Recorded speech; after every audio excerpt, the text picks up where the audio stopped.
Well, guys, I haven't kept up with all of CitizenCon so far. I have watched a little bit of it, but I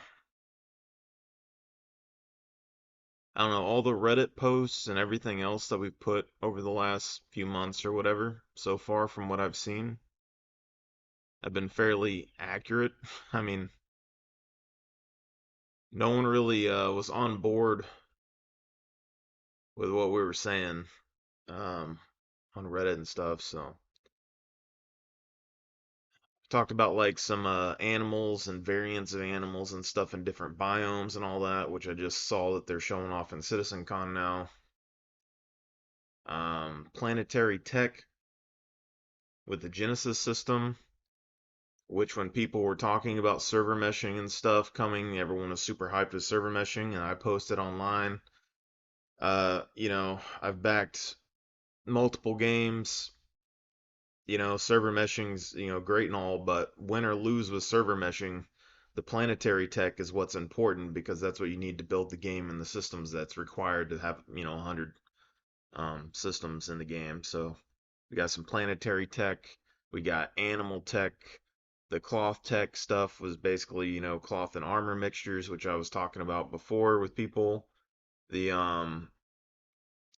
stuff that I talked with people online during streams with is Star Citizen gonna become more because it's like an R-rated game and it's a very rare thing to have, especially with MMOs.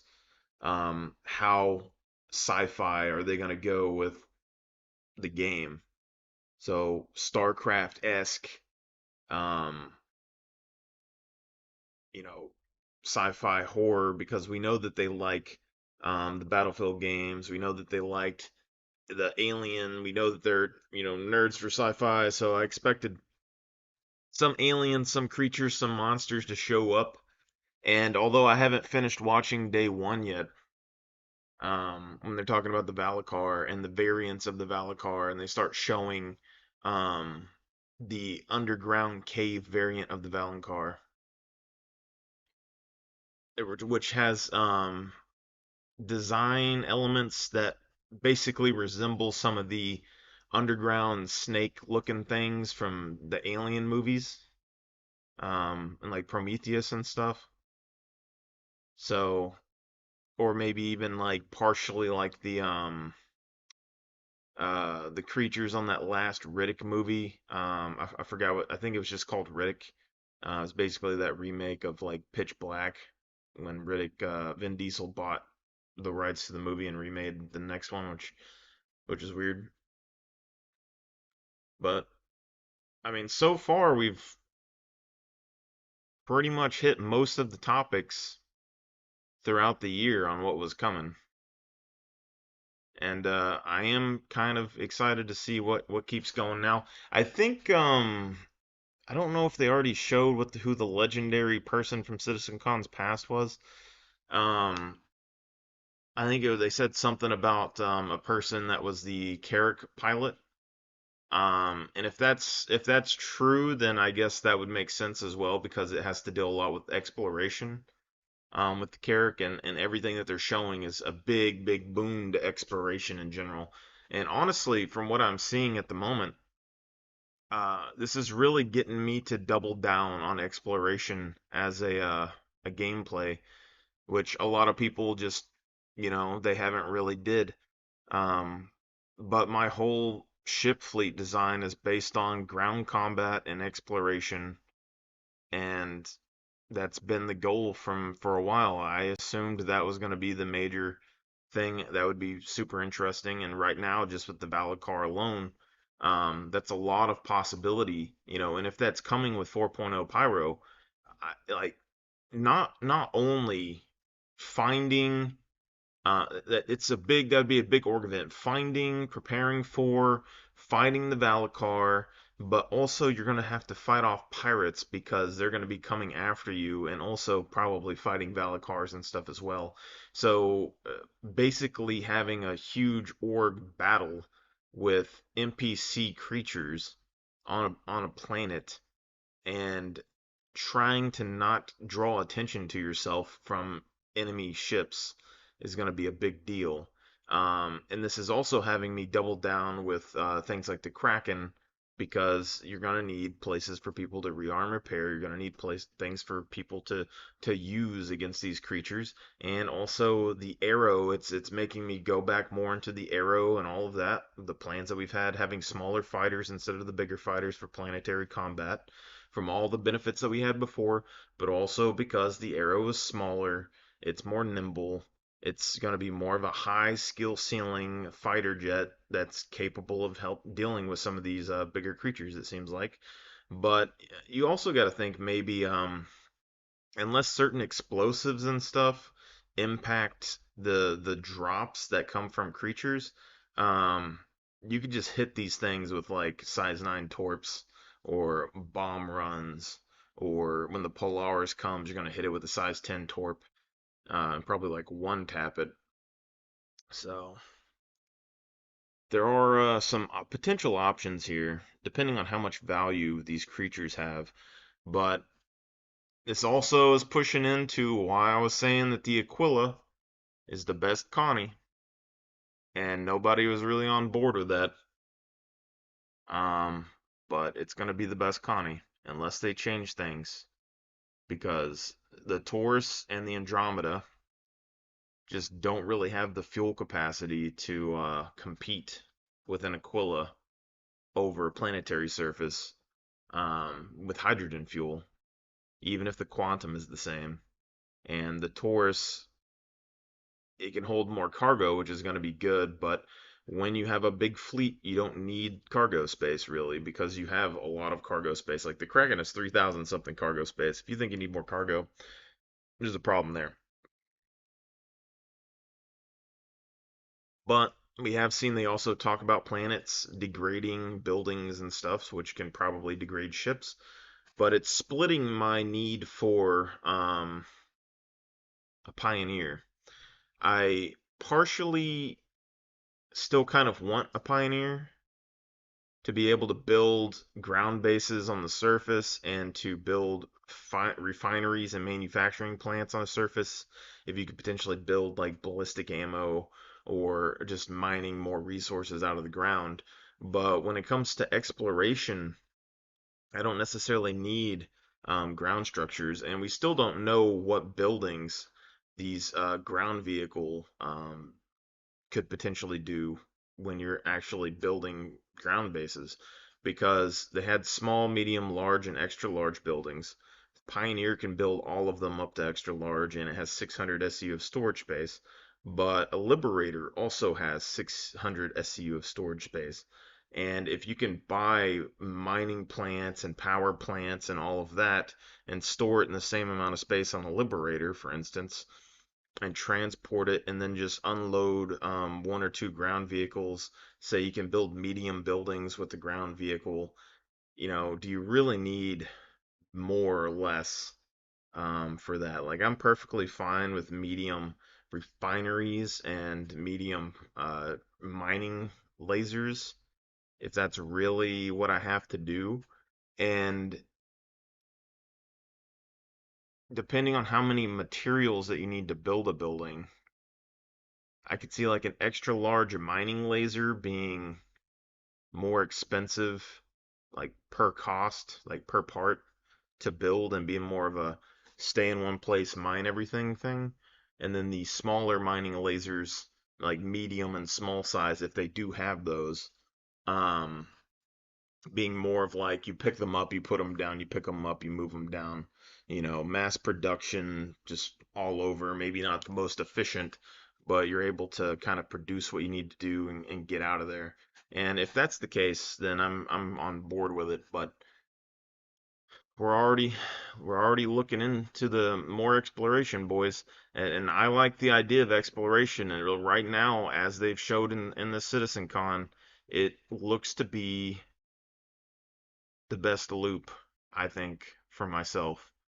Probably the most interesting, the most dangerous. And it's the same thing with why I want armor and stuff on my ships. And when people say that exploration ships aren't combat ships, that why I say that they're wrong. because like people said the Carrack doesn't need size 5 guns, even though the Redeemer had size 5 guns, the Odyssey has size 5 guns, the Connie has size 5 guns, the Corsair has size 5 guns. The Carrack has size 4 right now, and it needs size 5s to be able to defend against all the other exploration ships that there are, because otherwise they're going to have a longer range and pick it down. But also because it's going to have to deal with giant Valacar worms and crap on the surface. So these are things that people aren't really considering, I think, a lot. And also, when it comes to ground vehicles and all of that, the Carrack is going to be probably one of the best ships to deal with a lot of, like, I'm going to say the best ship, but it's going to have the ability, say, for the Valacar, to just drop down, land, unload 8 ground vehicles, and then go right into war with whatever's on the ground there with the Valacar. And can one Carrack and 8 ground vehicles take down a Valacar? I have no idea. But you also have the Pisces Expedition. And let's just say for a simple exploration group, you're going to bring one Carrack and one Liberator. Then you potentially have 8 people in the ship, 16 people in the Liberator, secondary crew, let's say 4 Pisces, 8 plus ground vehicles, whatever else that you need, setting there on the ground, and then the Carrack's main gun firing battery hitting down. And since these are kind of like, I think it's kind of split because on one hand, exploration wise, you have to deal with these creatures and get their materials, which seems like they'd be the most valuable because they're the hardest to find. But then they've also talked about biomes changing and stuff, um, which makes me wonder if you can make animals go extinct on a planet or not. But then also, if you're mining, you also have to contend with these same ground creatures. So I could see, you know, mining materials and stuff being a lot more valuable as well around these areas if you also have to contend with the same creatures. So we'll have to see how that works out. But the same thing goes with like salvage. If you're going and they have wreck sites and stuff like the Beagle carriers and all of that, and these sandworms could potentially be around there. And they've already talked about how they want to make ground vehicles more important in the game and make you use them so you can't just fly everywhere.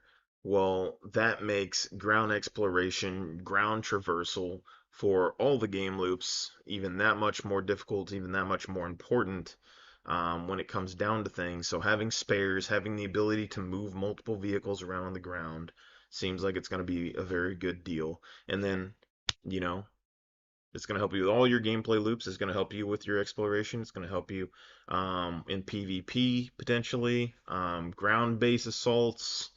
So it's going to be a good time.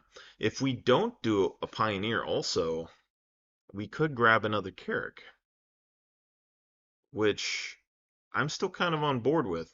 As much as I would like a second Liberator, I don't think I necessarily need one. But 2 Carracks would give me 16 potential ground vehicles. It gives you a replacement if one Carrack goes down. Expands your exploration range, expands your drone capacities, gives you secondary options for that ship in the game. And then if we don't do the Tauruses, we could potentially have at least 2 Aquila, if not 4 Aquila, and our Terrapin. So you're already looking at, 4, 5 to 9 exploration ships, um, which is a lot of potential, a lot of ground that you could cover with how much that they're saying that these locations are going to be around. And I like the idea of exploration a little bit more than just looting or just like, you know, uh, ground base. Um, I think that we can put down the foundations for finding and helping people build these ground-based operations and stuff. We can provide support and protection for them. We could potentially help them farm items. And I also want to farm items on planetary surfaces.